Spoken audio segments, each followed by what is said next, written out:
Pakistan stock exchange में कारोबार के आगाज पर जबरदस्त तेजी। 100 इंडेक्स पहली बार 55,000 की सतह अबूर कर गया। कारोबार के दौरान तकरीबन 800 पॉइंट्स इजाफे से 100 इंडेक्स 55,100 हो गया। PIA से मुतालिक निजगारी कमीशन के बोर्ड ऑफ डायरेक्टर्स का इजलास आज होगा। कौमी एयरलाइन असासों की इब्तदाई तकनीकी रिपोर्ट का जायजा लिया जाएगा।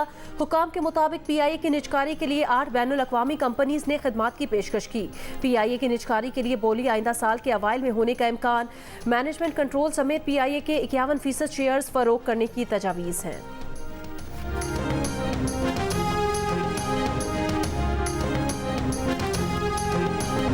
गजा के अस्पतालों पर इसराइली हमले थे। जख्मियों और हजारों फलस्तीनियों की पनाहगाह शिफा अस्पताल पर मिसाइल दागा गया। अल-उदा अस्पताल शदीद बमबारी से लरज़ उठा। इंडोनेशिया अस्पताल के नज़दीक भी हमले। शिफा कॉम्प्लेक्स जचगी अस्पताल पर बमबारी में एक फलस्तीनी शहीद, एक बच्चा जख्मी। इसराइली फोर्सेस की गजा सिटी के अंदर घुसने से पहले अस्पताल खाली कराने की कोशिशें तेज। तिब्बी हमले और अस्पतालों में मौजूद अफराद की जिंदगियों को खतरात बढ़ गए। 7 अक्टूबर से अब तक शहीद फलस्तीनियों की मजमूई तादाद 11,000 से ज़्यादा हो गई।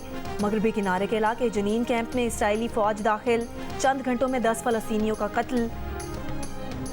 हेबरून में 2 फलस्तीनी कैदी भाइयों का घर धमाके से तबाह कर दिया गया। फलस्तीनी मुजाहमतकारों से झड़प में एक और इसराइली फौजी की हलाकत की तस्दीक। तादाद 36 हो गई।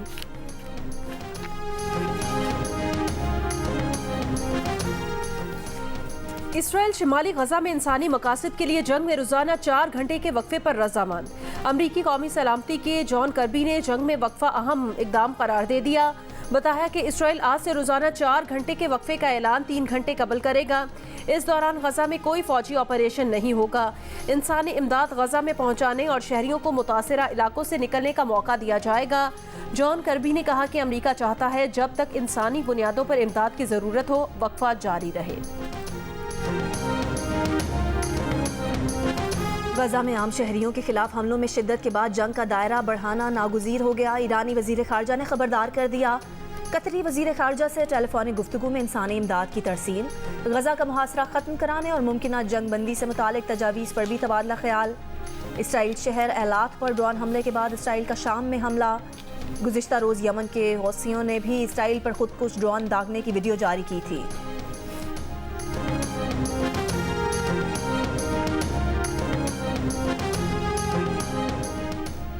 इसराइल के शिद्दत पसंद लीडर चाहते हैं गजा और मगरबी किनारे में मौजूद फ़लस्तीनियों को निकालकर खित्ते पर कब्जा कर लें और ग्रेटर इसराइल बनाया जाए। अक़वाम मुत्तहिदा में पाकिस्तान के मुस्तकिल मंदूब मुनीर अकरम की जियो न्यूज़ से गुफ्तगू। कहा, इसराइल ने पहले एक तरीके से फ़लस्तीन पर कब्जा किया, अब दूसरे तरीके का होगा। जो सूरत हाल कश्मीर में है वही सूरत हाल फ़लस्तीन में है, इसलिए हमने फ़लस्तीन के मामले पर लीड ली है। इसराइल पर दबाव डालने के लिए पाकिस्तान OIC में तजावीज़ पेश करेगा।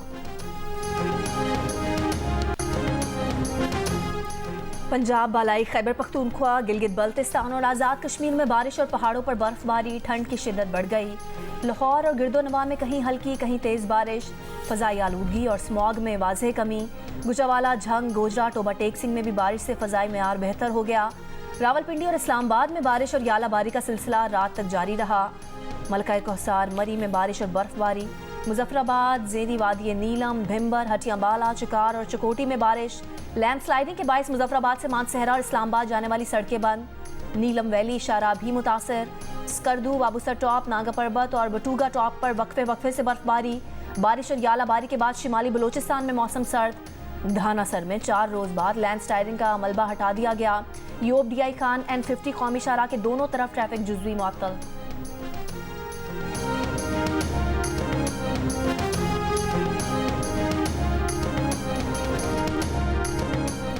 क्रिकेट वर्ल्ड कप में आज जनूबी अफ्रीका का मुकाबला अफगानिस्तान से होगा। मैच अहमदाबाद में पाकिस्तानी वक्त के मुताबिक दोपहर 1:30 बजे खेला जाएगा।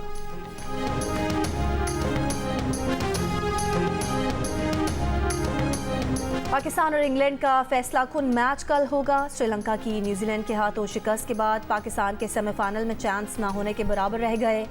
वर्ल्ड कप का सेमीफाइनल खेलने के लिए पाकिस्तान का अब आखिरी अगर उसे क्वालिफाई करना है तो पहले बैटिंग ही करना है और इंग्लैंड को कम से कम 288 रन के मार्जिन से हराना होगा।